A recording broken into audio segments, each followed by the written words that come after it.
Esta mañana quiero compartir la palabra de Dios en un pasaje que para mí es sorprendente, asombroso. Si tienen sus Biblias, espero que las tengan. Abran sus Biblias a Isaías capítulo 6. Isaías capítulo 6. Y vamos a estudiar con el tiempo que Dios nos da esta mañana los primeros 8 versículos de este capítulo. Yo les voy a leer los 8 versículos, empezando versículo 1 de Isaías 6. Dice: en el año que murió el rey Uzías, vi yo al Señor sentado sobre un trono alto y sublime, y sus faldas llenaban el templo. Por encima de él había serafines, cada uno tenía 6 alas, con 2 cubrían sus rostros, con 2 cubrían sus pies, con 2 volaban. Y el uno al otro daba voces diciendo: Santo, Santo, Santo, Jehová de los ejércitos, toda la tierra está llena de su gloria. Y los quiciales de las puertas se estremecieron con la voz del que clamaba, y la casa se llenó de humo. Entonces dije: ay de mí, que soy muerto, porque siendo hombre inmundo de labios y habitando en medio de pueblo que tiene labios inmundos, han visto mis ojos al Rey Jehová de los ejércitos. Y voló hacia mí uno de los serafines, teniendo en su mano un carbón encendido, tomado del altar con unas tenazas, y tocando con él sobre mi boca, dijo: he aquí que esto tocó tus labios, y es quitada tu culpa y limpio tu pecado. Y después oí la voz del Señor que decía: ¿a quién enviaré? ¿Quién irá por nosotros? Entonces respondí yo: heme aquí, envíame a mí. Isaías capítulo 6 es un capítulo asombroso. Yo tengo por título este sermón que se llama Dios en acción. Y esta mañana quiero darles 9 puntos acerca de este pasaje, de lo que nos enseña acerca de Dios. La cosa que más necesitamos cuando venimos a la iglesia es ver a Dios. Necesitamos entender sus atributos. Necesitamos entender quién es Dios, quién nos hizo, nuestro creador. Cuáles son los atributos de Él que nos anima, que nos sostiene, que nos da aliento a nosotros. Y lo necesitamos porque ustedes trabajan aquí en la ciudad en medio de una cultura que es difícil. Necesitan cada domingo llegar a la iglesia con un culto donde la palabra de Dios les da alimentación al alma lo más profundo posible. Y este pasaje nos da esa alimentación. Porque la cultura de ellos era difícil. Mira capítulo 5 de Isaías. En versículo 18. Ay de los que traen la iniquidad con cuerdas de vanidad, y el pecado como con cuerdas coyundas de carreta, y los cuales dicen, y mira si eso no es un ejemplo de la cultura de hoy en día: venga ya, apresúrense su obra, y veamos, acérquese, venga con consejo del Santo de Israel para que lo sepamos. Y mira lo que dice: ay de los que a lo malo dicen bueno, y a lo bueno dicen malo. Eso es lo que hace la cultura hoy en día. Ha puesto todo patas arriba. Lo que es bueno es malo, malo es bueno. Versículo 21. Ay de los sabios en sus propios ojos, y de los que son prudentes delante de sí mismos. Eso es la cultura de hoy en día. Y justo Isaías se encontraba en una cultura que no tenía nada que ver con Dios. Y llegamos a capítulo 5, versículo 1. En el año que murió el rey. No solo la cultura está todo al revés. El bueno es malo, malo es bueno. Murió el rey. Murió el rey Uzías. Y antes de darles los 9 puntos de lo que nos enseña este pasaje acerca de Dios, es interesante por el contexto entender quién es ese rey. Porque si no entendemos versículo 1, ese rey de Uzías, no entendemos lo que Isaías nos está diciendo. El rey Uzías reinó en Israel 52 años y era uno de los mejores de Israel. Pero al final de su vida se fue todo por abajo. Y quiero que entiendan porque Isaías llega al templo diciendo, ¿y ahora qué? ¿Qué hacemos? ¿No es a veces como estamos nosotros? ¿Y ahora qué hago con mi vida? Mi vida no tiene sentido. Yo tengo tantos problemas. ¿Ahora qué hago? ¿Cómo puedo ver mi vida? ¿Cómo puedo tener ojos para ver claramente? Eso es, ahí en este momento está Isaías. ¿Y ahora qué hago? Y dice, en el año que murió el rey Usías, bajo su liderazgo, el reino de Judá, que era Israel, se expandió en todas las direcciones. Llegó a ser una nación impresionante. El verdadero rey Usías construyó mucho. Pero Usías es una prueba de que algunos hombres responden mejor cuando están bajo presión en lugar de cuando las cosas van bien. Porque cuando todo va bien, llega la autocomplacencia y en ella dejamos de preocuparnos por la manera en que vivimos. Hay un ejemplo claro de eso. Vamos a Segunda Crónicas para entender el contexto de Isaías 6. Segunda Crónicas, capítulo 26, donde encontramos la historia resumida de Usías, quien trajo un tiempo de prosperidad y paz a su país. Y si no tienen sus Biblias o no encuentran ese libro, yo les leo 2 versículos. En Segunda Crónicas, capítulo 26, versículo 6, y salió hablando de Usías y peleó contra los filisteos y rompió el muro de Gat, el muro de Jabnia, el muro de Asdod y edificó ciudades en Asdod y en la tierra de los filisteos. Era un gran rey. Segunda Crónicas 26, versículo 7. Dios le ayudó en contra de los filisteos y en contra de los árabes que habitaban en Gurbaal y contra los amonitas. Versículo 9, vemos cómo edifica torres en Jerusalén. Versículo 10, vemos que en el desierto hace unas cosas tremendas. En el versículo 11 encontramos su ejército de guerreros preparando por divisiones. Y mira versículo 14. Vemos que era un ejército bien armado. Incluso versículo 15 dice, e hizo en Jerusalén máquinas inventadas por ingenieros para que estuviesen en las torres y en los baluartes para arrojar saetas y grandes piedras. Y su fama se extendió lejos porque fue ayudado maravillosamente hasta hacerse poderoso. Eso es Usías. Pero cuando se fortaleció, hizo lo que otros muchos han hecho. Usías. Muchos líderes han caído. Versículo 16.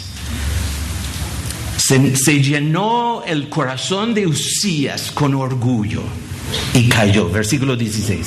Mas cuando ya era fuerte, su corazón se enalteció para su ruina.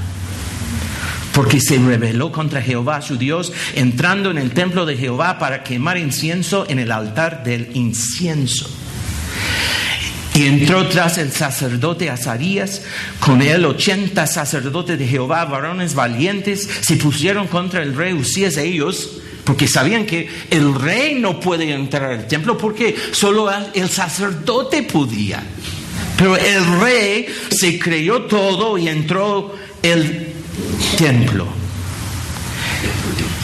Versículo 18, se pusieron contra el rey Usías y le dijeron los 80 sacerdotes diciendo, ¿no te corresponde a ti, Usías, el quemar incienso a Jehová, sino a los sacerdotes, hijos de Aarón, que son consagrados para quemarlo? Sal sal del santuario, porque has prevaricado y no te será para gloria delante de Jehová. Entonces Uzías, teniendo en la mano un incensario para ofrecer incienso, se llenó de ira, y en su ira contra los sacerdotes, la lepra le brotó en la frente delante de los sacerdotes en la casa de Jehová, junto al altar de incienso. Y le miró el sumo sacerdote Azarías y todos los sacerdotes, y aquí la lepra estaba en su frente, y le hicieron salir apresuradamente de aquel lugar, y él también se dio prisa a salir, porque Jehová lo había herido. Y así el rey Uzías fue leproso hasta el día de su muerte, y habitó leproso en una casa apartada, por lo cual fue excluido de la casa de Jehová, y de Jotam su hijo tuvo cargo de la casa real, gobernando al pueblo de la tierra. Impresionante. Entró pensando que era posible hacer todo. Se enalteció su corazón, un orgullo le llenó, y él entró pensando que yo puedo hacer todo lo que quiero. Y muchos viven la vida así. Es mi vida, yo voy a vivirlo como yo quiero. Pero el gran rey que vivió en palacio ha sido desahuciado a la casa de los leprosos. ¿Cuándo pasó eso? Él reinó 52 años. ¿Cuándo pasó ese evento? 12 años antes de terminar su reino. Él vivió como un inmundo por 12 años. Desahuciado a la casa de los leprosos, donde pasó los últimos 12 años de su vida. El mejor rey de la historia de Israel. Por la culpa de su pecado, es un exiliado de su palacio. Ha servido a su país, pero ahora debe quedarse fuera de la ciudad, condenado con lepra, y gritar como los leprosos gritaban: inmundo, inmundo. Ese es el estado de Uzías. Un rey poderoso, ahora un inmundo. El juicio sobre Uzías cayó en forma de lepra, para dar a conocer a todos la mano poderosa de Dios y su juicio.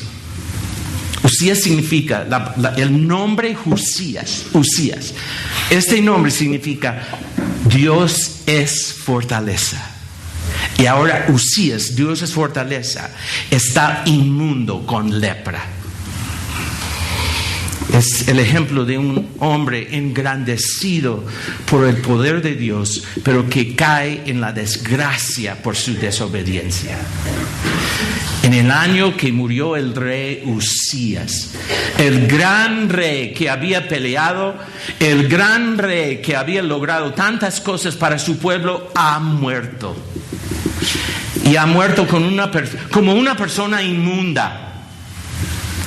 Así que Isaías va al templo para hablar con Dios, y desesperadamente clama a Dios diciendo: Señor, ¿qué hago? Señor, ¿qué hago? Él era profeta. Uzías ha caído, ha fallado, pero hay un rey que no cae, que no falla. Es interesante observar en el versículo 5 de capítulo 6, míralo, capítulo 6, versículo 5 de Isaías. Versículo 5 de capítulo 6 dice: han visto mis ojos al rey, y no hay rey como el Rey de Reyes, Dios vivo, exaltado. Uzías no pudo volver al entrar al templo debido a su lepra. Por su pecado no pudo ver la gloria de Dios. Y en medio de la crisis, Isaías ve a Dios. ¿Cuánto necesitamos nosotros ver a Dios hoy en día? En este pasaje vamos a ver esos 9 puntos importantes. Y ahora paramos. Usted que está aquí hoy día, posiblemente han vivido buenos días y malos días. Posiblemente están en medio de una tormenta. Posiblemente tienen problemas que ni saben qué hacer. Y justamente se encuentran ustedes en un templo, y posiblemente desde lo más profundo de tu ser. Si usted está aquí hoy día y dicen: ¿qué hago? Yo estoy sorprendido de cuánta gente va a la iglesia católicamente. Es una iglesia evangélica que estamos aquí, ¿no? Creemos que la salvación no es por obras. Es por la gracia de Dios. Pero tanta gente va a la iglesia solo cumpliendo un rito. Se sienten en sillas como si Dios se complace con su presencia, pensando que por lo menos estoy haciendo algo religioso para que me vaya bien el miércoles de mi trabajo. Eso no vale nada. Posiblemente tú que estás aquí tienes problemas con tu familia, tu trabajo, tu cuenta bancaria. Se acaba el dinero antes que se acabe el mes. Hay tantos problemas que tenemos. Y posiblemente hoy día tú necesitas ver a Dios como Isaías necesitaba ver el Dios, el Rey de Reyes, y tener otra perspectiva para la vida de Israel. Y posiblemente tú necesitas otra perspectiva en tu vida, pero estás ignorando el Creador, quien te hizo, como si tu vida, tú eres el dueño de esa vida. No eres el dueño de esa vida. Y si tú estás viviendo tu vida bajo tu propia sabiduría, bajo tu propia perspectiva, y no estás viendo a Dios como Él quiere que lo veas, entonces estás viviendo una vida sin éxito, una vida sin paz, una vida que no tiene sentido, y por eso todo va mal, y por eso todo va más o menos horrible para ti. Y es posible que nosotros hoy en día llegamos a esa iglesia, comunidad de gracia, y a través de lo que vemos en ese pasaje, viendo a Dios, podemos tener otra perspectiva para poder vivir nuestra vida y salir de este lugar con una esperanza que sobrepasa todo entendimiento para tener una vida que le agrada al Señor. Yo creo que sí. Yo es lo que estoy orando. Los 9 puntos. Número 1 está en versículo 1 y lo hemos leído. En el año que murió el rey Usías, vi yo al Señor. Paramos. Punto 1. El Señor está vivo.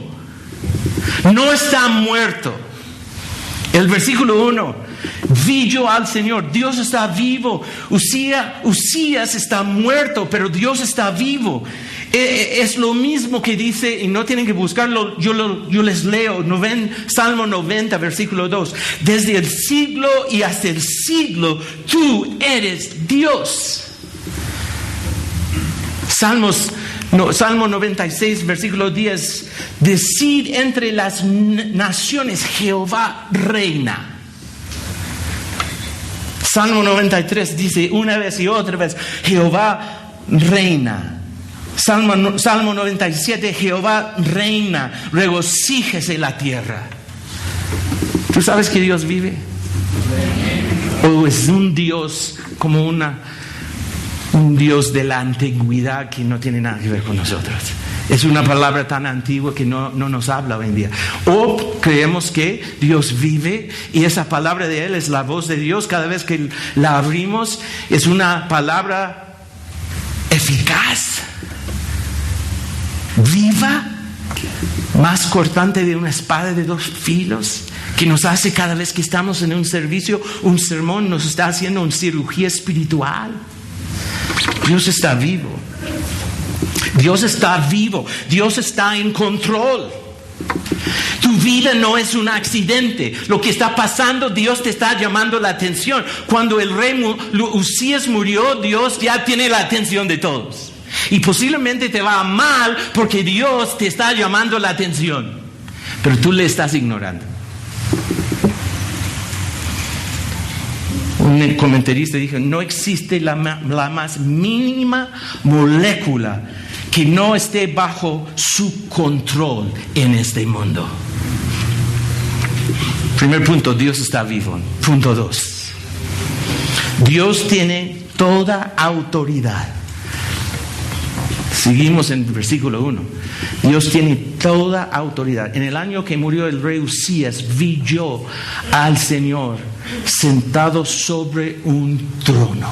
Paramos ahí. No está Dios simplemente presente. El cielo no viene abajo. Dios nunca abandona sus responsabilidades. No está sentado observando cómo suceden las cosas en la creación, esperando que todo salga bien. No, Dios está en control, sentado sobre un trono que muestra que tiene toda autoridad. Todo está bajo su control. Él mantiene control total sobre la creación. Todo lo que pasa aquí, y es un Dios bueno, perfecto, no se equivoca en lo que hace. En el trono, eso implica que Él tiene el poder para gobernar sobre el mundo. Es la máxima autoridad. No hay nada por encima de Él. Él tiene todo el poder. Dios está vivo y Dios tiene toda autoridad sobre ti también. Le puedes ignorar, pero el Salmo 14, versículo 1 dice: el necio dice que no hay un Dios. Si tú quieres vivir como si no existiera Dios, puedes.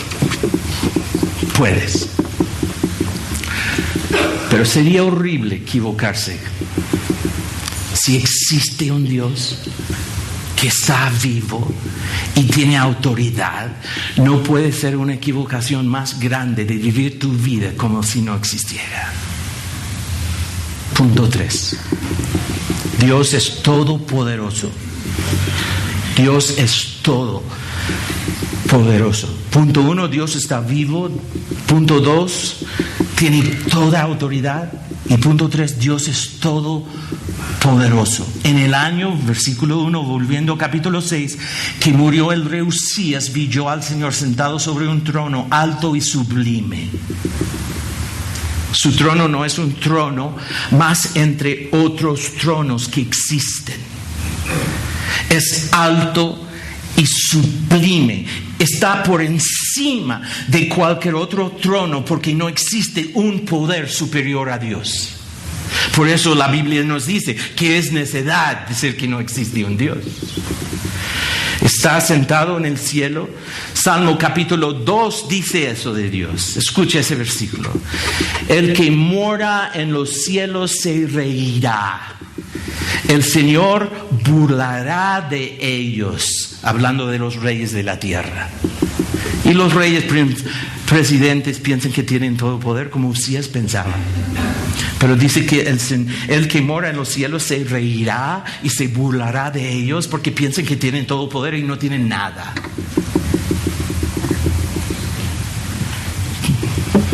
Ninguna autoridad puede remover los secretos de Dios. Lo que Él se propone, le cumple. El presidente de Colombia no está en control. El presidente de Estados Unidos no está en control.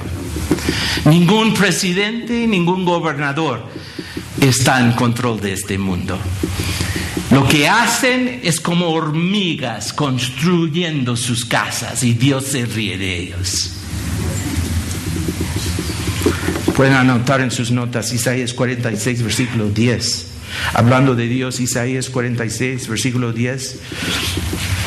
Y Dios está hablando ahí y dice, para que escuchen, que Dios dice que yo anuncio lo por venir desde el principio y desde la antigüedad, lo que aún no era hecho. ¿Y qué digo? Mi consejo permanecerá y haré todo lo que quiero. Dios es todopoderoso. También anoten otro versículo que nos muestra que es todopoderoso en el libro de Daniel, capítulo 4, versículo 35. Solo escucha eso. Daniel 4, si están tomando nota, solo anota la cita. Daniel 4, 35, donde dice: todos los habitantes de la tierra son considerados como nada. Y Él hace según su voluntad en el ejército del cielo y en los habitantes de la tierra. Y no hay quien detenga su mano y le diga: ¿qué haces, Dios? No somos nada para decir: ¿qué haces tú, Dios? ¿Y por qué me tocó esa vida que tengo? ¿Y por qué no puedo hacer nada bueno? ¿Y por qué eso pasa? ¿Y por qué salgo aquí? ¿Por qué pierdo ahí? ¿Por qué no tengo ahí? Y nosotros nos enfocamos en nosotros mismos y nunca vemos a Dios. Isaías llega al templo y el rey murió y ahora solo ve a Dios. Posiblemente tú estás aquí hoy día, estás demasiado enfocado en tu propia vida, lo que tú no tienes, lo que tú sí tienes, lo que no sale, que esto, que otro, y estás tan enfocado en ti mismo que no estás viendo a Dios, y por eso no hay sentido para tu vida. Y posiblemente Dios te llama y te ha traído aquí para decir, ya baja de esta vista de tu propia vida, solo pensando en ti mismo, solo pensando en todos los detalles de tu vida, y no te estás dando cuenta que hay un Dios que está vivo, un Dios que tiene toda autoridad y un Dios que tiene todo poder. Y tenemos que rendir cuentas ante Él. Número 4. Dios es resplandeciente. Dios es resplandeciente. Miren lo que sigue. Y sus faldas. Eso estamos todavía terminando versículo 1. Dios es resplandeciente. Final del versículo 1. Y sus faldas llenaban el templo. Ahí paramos. Solo esta frase. Lo llenan completamente. No se escapa nada. Ni una habitación, ni un rincón del templo no tiene su presencia. Porque Él llena el templo y lo llena en abundancia en todo lugar. Ningún lugar se queda sin la abundante y resplandeciente gloria de Dios. Dios está vivo, Dios tiene toda autoridad, es resplandeciente y llena toda la tierra. No hay un lugar donde Dios no está. Como dice en Hebreos capítulo 4, versículo 13, que todos estamos desnudos ante su vista. No podemos escondernos. Es lo que Adán y Eva hicieron en capítulo 3 de Génesis. Pecaron y empezaron, bueno, en capítulo 1, 2 y 3 muestra, capítulo 1, y después relatando de nuevo capítulo 2, que cayeron en pecado, y la primera cosa que Adán y Eva hace es cubrir su propio pecado con hojas. Y Dios dice, yo lo rechazo. Porque ¿cuál es la tendencia del ser humano siempre? A través de obras lograr algo con Dios. Y Dios lo rechaza siempre. Siempre. Y dice que Dios les dio piel de un animal. Ahí está la primera muerte en la Biblia. Porque sin sangre no hay perdón de pecados. Dios rechazó lo que Adán y Eva hicieron, diciendo que tu forma, tus obras, tus cubiertos no son suficientes. Porque toda la salvación viene de Dios. Dios hace todo. Porque está vivo. Dios tiene toda autoridad. Dios es todopoderoso. Y Dios es resplandeciente. Y no hay ninguna molécula de tu vida que no está bajo el control de Dios. Número 5. Dios merece toda la alabanza. Dios merece toda la alabanza. Podemos decir, Dios es adorado. Miren los versículos 2 al 4. Por encima de él había serafines. Cada uno tenía 6 alas, con 2 cubrían sus rostros, con 2 cubrían sus pies, con 2 volaban. Y el uno al otro daba voces diciendo, Santo, Santo, Santo, Jehová de los ejércitos. Toda la tierra está llena de su gloria. Los quiciales de las puertas se estremecieron con la voz del que clamaba, y la casa se llenó de humo. Interesante para mí que los serafines, ni ellos pueden mirar a Dios, ni pueden incluso dejar que sus pies expuestos, que están descubiertos ante de la presencia de Dios. Por muy grande que sean los serafines, buenos que sean los serafines, y este es el único lugar en toda la Biblia que aparece serafín, no pueden admirar la santidad de nuestro Dios sin cubrirse. No sabemos quiénes son, Pero son seres angelicales que están cerca del trono de Dios, que siempre están cantando lo que parece un cántico antifonal. Por un lado unos cantan santo, santo, santo es el Señor de los ejércitos, y el otro lado los otros serafines están cantando toda la tierra está llena de su gloria, y lo repiten de manera constante. Piensa en los ángeles, serafines.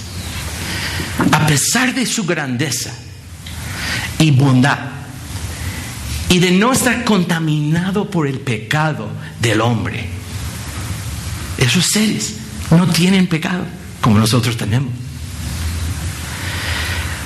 Reverencian al autor de la vida, a Dios, con una humildad tan grande que es sorprendente. Solo la presencia, pensando en los hombres, cuando vemos un ángel, no hemos visto un ángel aquí, yo sé. Pero en la Biblia, algunos hombres vieron ángeles. ¿Cuál es su respuesta? Solo viendo un ángel. Solo la presencia de un ángel aterrorizaba a los hombres. Lo vemos en el Nuevo Testamento. Cuando un ángel aparece con su luz, su poder, los hombres no saben cómo responder y caen como muertos. Los propios ángeles que no tienen pecado, en el trono de Dios, ante el Dios vivo, con toda autoridad, todopoderoso, resplandeciente, ¿qué hacen? Se cubren, porque es inmensamente grande nuestro Dios. Los propios ángeles se esconden, atemorizados por la reverencia y esplendor que emana de Dios mismo. ¿Cuánto más nosotros, si ni tan siquiera podemos resistir la presencia de un ángel? Mira, piensa en serafines. La palabra seraf en hebreo, plural es serafín. Y aquí serafines porque hay varios. Son derivaciones del verbo quemar. Estaban tan cerca de la presencia de Dios, y nuestro Dios es, dice la palabra, es Dios consumidor, fuego consumidor. Estaban tan cerca de la presencia de Dios que es como si ese fuego consumidor transmitiera algo al carácter de ellos. Para mí es lo que quiero decir. Estudiando estos serafines, cómo se portan, cómo actúan ahí, en la presencia de Dios, que está vivo, toda autoridad, todopoderoso, resplandeciente. ¿Qué hacen estos que ni tienen pecado? Tienen una reverencia profunda. Y su mismo nombre viene de un verbo que significa quemar, que estudiándolo profundamente en hebreo significa que algo de este carácter de Dios está en ellos por ser tan cerca de Dios. Entonces piensa eso. No puede existir nada frío en la presencia de Dios. Un verdadero creyente no puede permanecer frío como el hielo en la presencia de Dios. Hay un calor especial en el corazón donde habita Dios. Hay un calor especial en el servicio a Dios. Hay un calor especial cuando alabamos a Dios. Hay un calor especial que Dios nos da, de una pasión que no se acaba cuando nos damos cuenta alabando a Dios, conociéndolo, viendo su presencia. No hay nada frío en la presencia de nuestro Dios. Cuanto más cerca estamos de Dios, más sentimos ese calor santo que viene de su presencia. ¿Quieres saber quién es un verdadero creyente para mí? Y los pastores somos inspectores de fruta. Porque la única forma de saber si tu árbol es de verdad o no, tengo que observarte. Porque hay gente que se viste bien, que canta como cristiano, que actúa como cristiano, hasta lee la Biblia como cristiano, pero actúan como el diablo en la semana. ¿Cómo puedo saber si tú eres un verdadero cristiano? Para mí, Isaías 6 dice: ¿tienes calor en tu vida? ¿Tienes pasión para las cosas de Dios? ¿Amas a Dios en una forma que no hay explicación? Tú tienes como hambre para las cosas de Dios. No te cansas, no te duermes. No dices que la iglesia es aburrida, que es el sermón más largo y por qué hablan tanto de Dios aquí.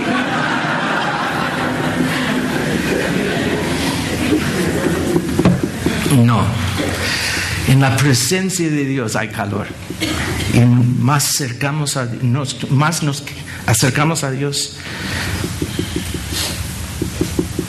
más calor tenemos, más pasiones estamos sirviéndole, más pasión para conocerlo, más profundo queremos llegar. Entonces, esos serafines tenían 6 alas con las que cubrían su cara, sus pies. Esto nos sugiere que incluso los seres angelicales creados por Dios para estar en su presencia no pueden mirar la gloria de Dios, ni ellos. Una pregunta. Cuando estemos en el cielo, ¿podremos ver la gloria de Dios?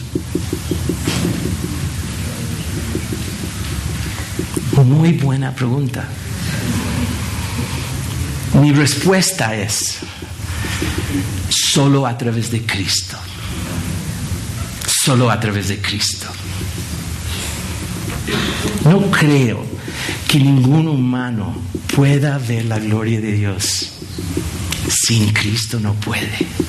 Vamos a ver la gloria de Dios perfectamente, pero a través del filtro de Cristo, que hasta Él va a protegernos de esa gloria, y lo vamos a ver claramente a través de Cristo. Ni siquiera los ángeles, que fueron creados por Dios y no conocen el pecado, pueden ver su gloria. Pero veremos la gloria de Dios a través de Cristo en toda su plenitud. Y a través de Cristo será completamente suficiente. El punto es que cuando lleguemos a la presencia de Dios, todos nos postraremos ante su presencia. Dios está vivo, Dios tiene toda autoridad, es omnipotente, es una gloria que resplandece, por lo cual merece toda la alabanza y toda oración. Entonces, ahora les pregunto, ¿cuál es su actitud de Dios hacia Dios? Y digo yo, no es necesario para mí poner un traje con corbata para predicar. Muchos predicadores no lo ponen. Hay predicadores que quitan el púlpito, tienen un escenario abierto, andan caminando con sus blue jeans, su t-shirt, para hacer más casual.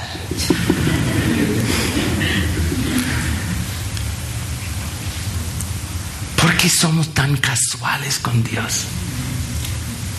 Eso es el efecto del pecado, que nos hacemos un Dios a nuestra semejanza y actuamos como Dios es casual, como nosotros somos casuales, pero Dios no es así. Dios merece toda la alabanza. Si era posible poner 2 corbatas, las pondría. Mi meta no es ser casual en la iglesia para hacer como un espectáculo para la gente, para que se sienten más cómodos. Porque estamos ante un Dios vivo, ante un Dios que tiene toda autoridad, un Dios todopoderoso, un Dios resplandeciente. ¿Y cuál es nuestra actitud?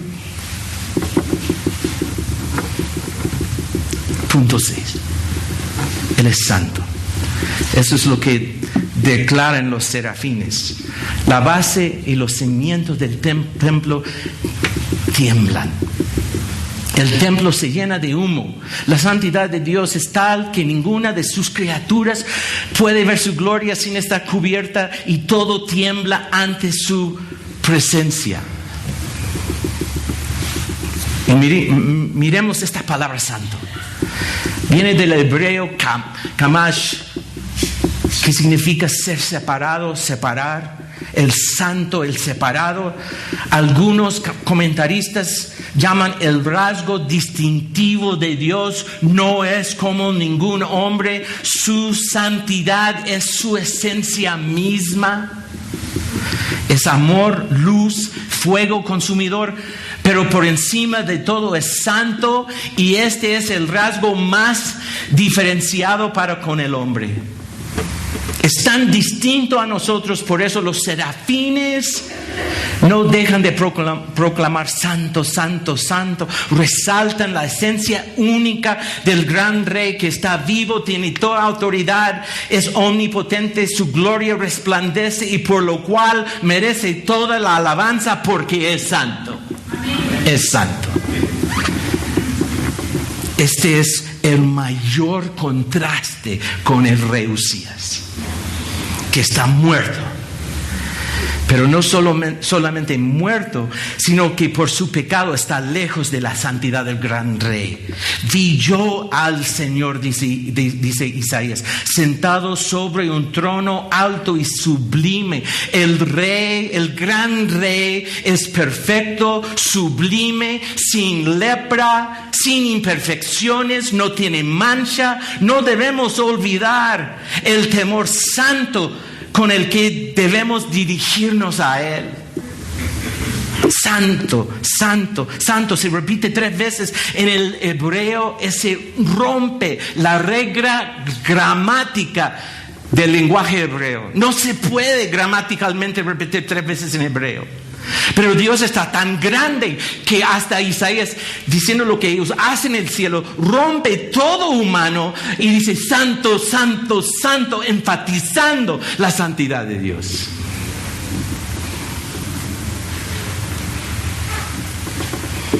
Versículo 8, interesante.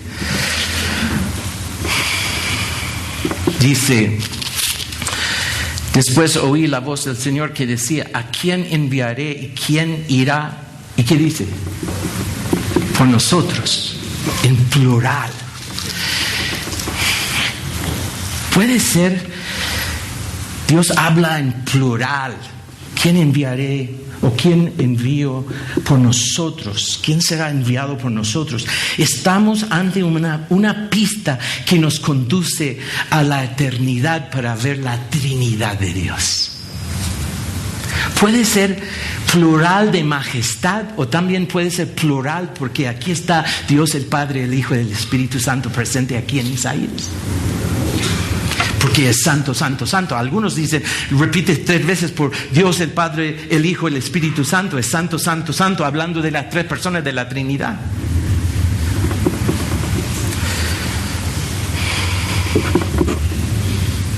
Pero Dios es santo. Número 7. Termina el tiempo aquí tan rápido en Colombia.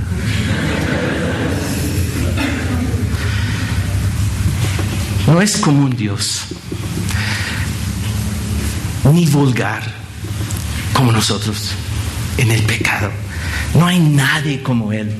Él es absoluto, totalmente único. No existe nadie como Él. Su santidad es el rasgo principal. Está separado de todo y de todos. Número 7 es purificador. Purificador. Recuerden, hemos dicho que está vivo, tiene toda autoridad, todo poder. Su gloria resplandece, por lo cual merece toda la alabanza.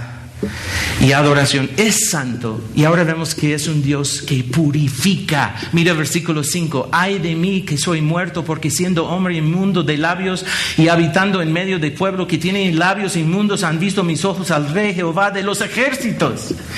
Y voló hacia mí uno de los serafines, teniendo en su mano un carbón encendido tomado del altar con unas tenazas, y tocando con él sobre mi boca, dijo: he aquí que esto tocó tus labios, y es quitada tu culpa y limpio tu pecado.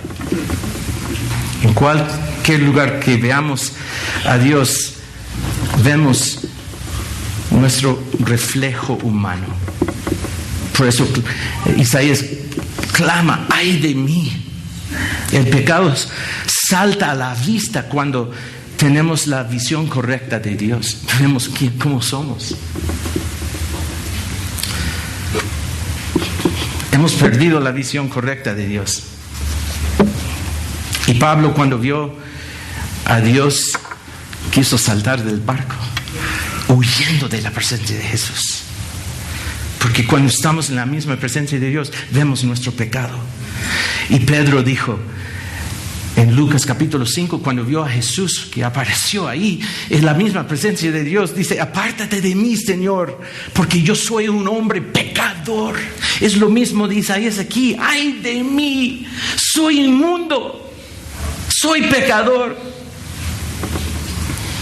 Eso es lo que pasó con Juan en Apocalipsis capítulo 1, 17. Cuando yo le vi al Señor, dice Juan, caí como muerto a sus pies. Y el Señor dijo a Juan: no temas, yo soy el primero y el último. Porque es un Dios purificador. Entonces, ¿qué hizo Dios? Aquí un serafín toma un carbón del altar, porque siempre el perdón está apuntando. La limpieza de Isaías se lleva a cabo en el altar. El principio del sacrificio no puede abstraerse del altar, donde se produce la purificación de los pecados. El carbón es tomado del altar y toca los labios de Isaías y le purifica. El sacrificio siempre limpia, el sacrificio siempre purifica, porque sobre el altar era donde se quemaba el sacrificio. El animal era sacrificado y después quemado sobre el altar, y entonces el pecado era perdonado. Todo el sistema sacrificial apuntaba a la persona de Cristo, apuntaba a la cruz de Cristo. Él era el Cordero de Dios que tenía que ser sacrificado y colgado en una cruz para que el fuego del juicio de Dios cayera sobre él. Y cuando exclamó: Dios mío, clamaba Jesús, ¿por qué me has abandonado? El fuego del juicio estaba ardiendo en contra de Jesús, que tenía todo nuestro pecado. Dios estaba cargando sobre él el juicio que merecíamos nosotros, pero cayó sobre Cristo, el juicio de Dios ardiendo como un fuego consumidor, y Cristo recibió todo. ¿Cómo podemos no clamar? Santo, santo, santo es Él. Pero lo que me impresiona mucho es que el pecado y el poder del pecado nos hace decir que Dios es aburrido para mí. Yo trabajo con misioneros que llegan del campo misionero a los Estados Unidos y que visitan las iglesias, y la cosa que me impresiona más es eso, es lo que dicen: estamos impresionados como el pueblo de Dios está tan aburrido con Dios.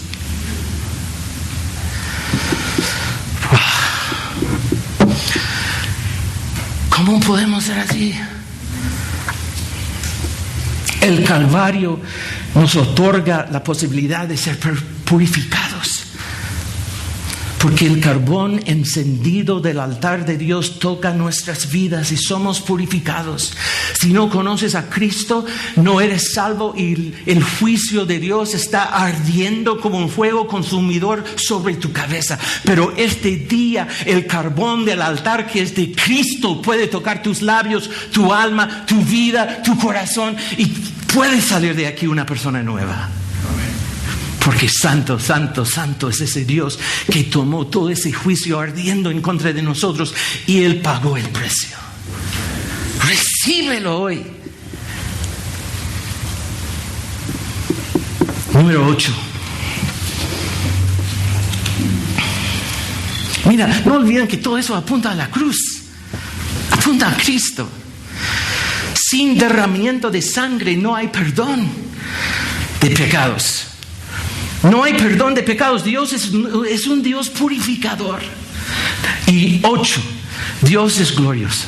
Ya estamos terminando. Pero ¿cómo podemos terminar eso? Es glorioso. Es lo que Moisés dijo. Cuando Moisés quería ver a Dios, dijo: Dios, muéstrame tu gloria. ¿Se acuerdan? Dios, muéstrame tu gloria. Moisés nunca clamó: Señor, úsame, Dios, úsame. ¿Qué dijo Moisés? Te ruego que me muestres tu gloria. Este deberías de ser cada latido apasionado en nuestra vida. Dios, por favor, te ruego que me muestres tu gloria. Dios en acción. En medio de este tiempo donde nuestra sociedad, nuestra cultura es igual como en Isaías. La cultura está moviendo rápidamente en dirección opuesta a la fe cristiana. Tenemos que imitar a Isaías y entrar al templo del Señor en la presencia de Dios y rogar que nos muestre su gloria. Cuando hacemos eso, Dios se pone en acción y nos muestra quién es. Interesante pensar en conclusión. Cuando un pastor dice en conclusión 3 o 4 veces,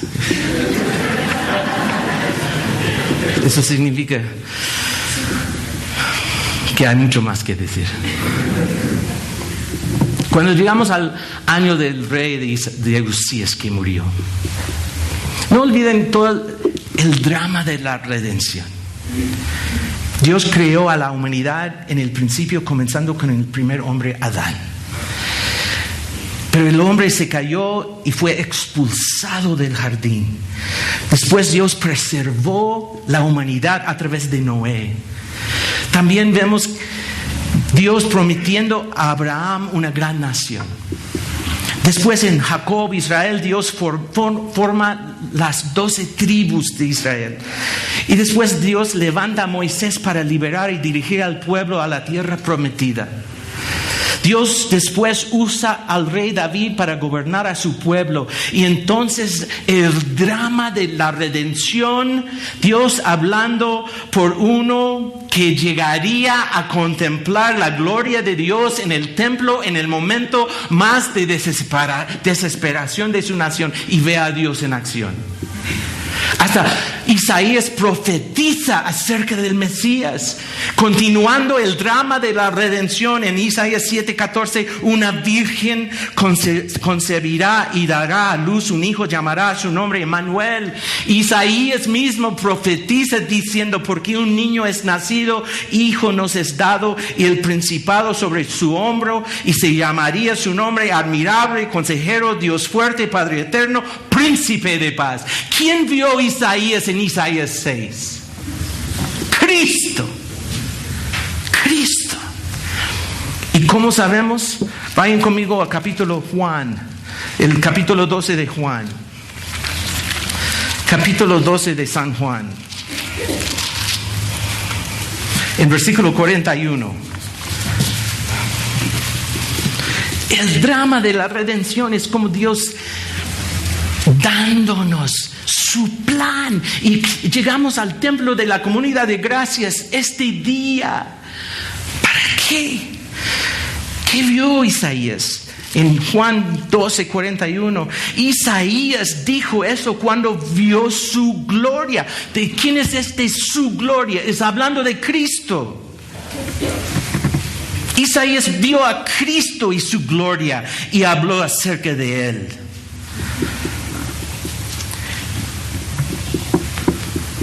La visión de Isaías es una teofanía donde aparece Cristo aquí. Jesús está en acción, no solo Dios, está Jesús aquí. En Isaías 6, Jesús está vivo.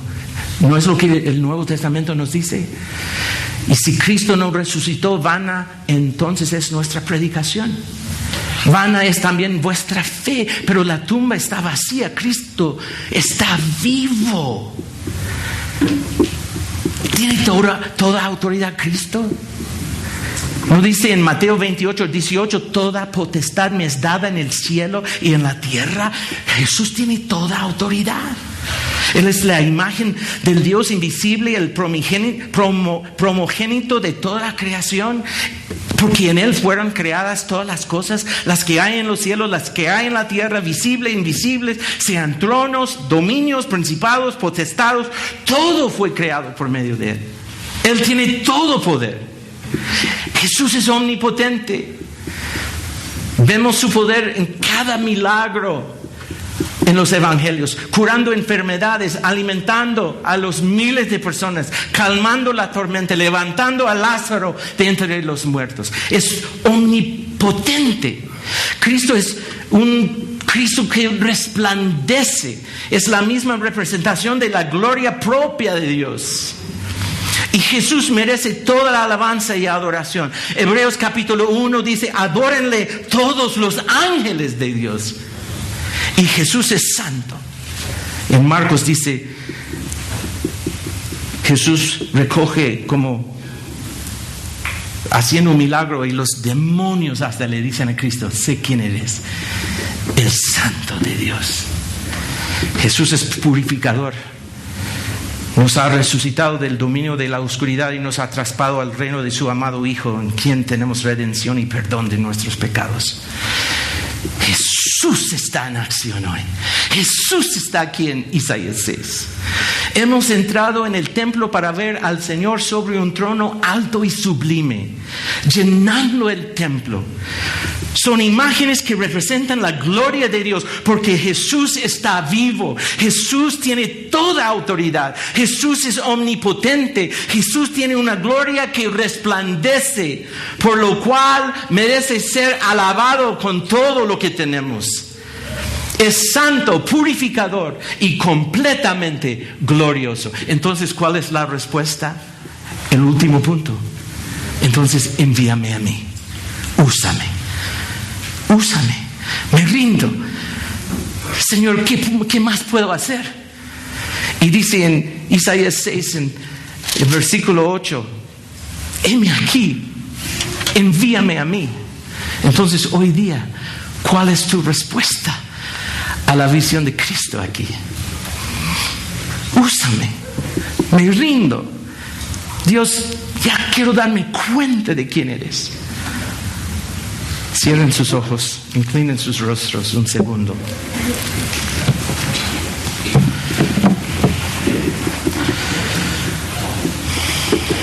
Si estás aquí, llegaste al templo y has visto a Cristo. Si tienes que rendirte y decir, Señor, aquí estoy, pero necesito ser purificado. Tócame por Cristo, lo que Cristo hizo en la cruz para purificarme. Me arrepiento de mis pecados, porque eres un Dios santo y que quiero vivir para tu gloria, tu honra. Quiero que tú seas mi Rey, vivo,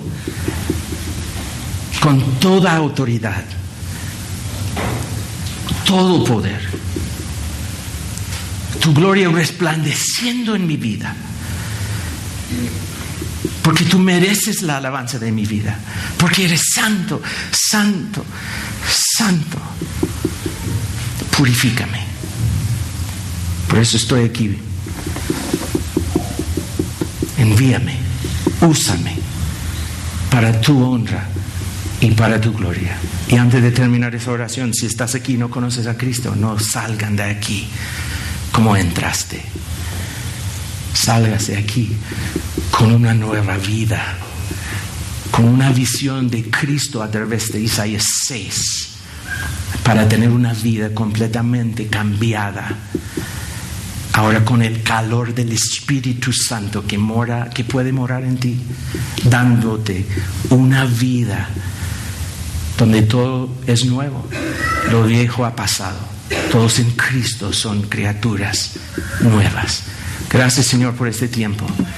Un pasaje tan profundo que no podemos llegar al fin de este pasaje, pero que nos enseña mucho de quién eres. Queremos responder. Envíanos. Saliendo de estas puertas, envíanos para anunciar las buenas nuevas a una cultura que está lejos de tu presencia. Lo pedimos en el nombre de Cristo Jesús. Amén.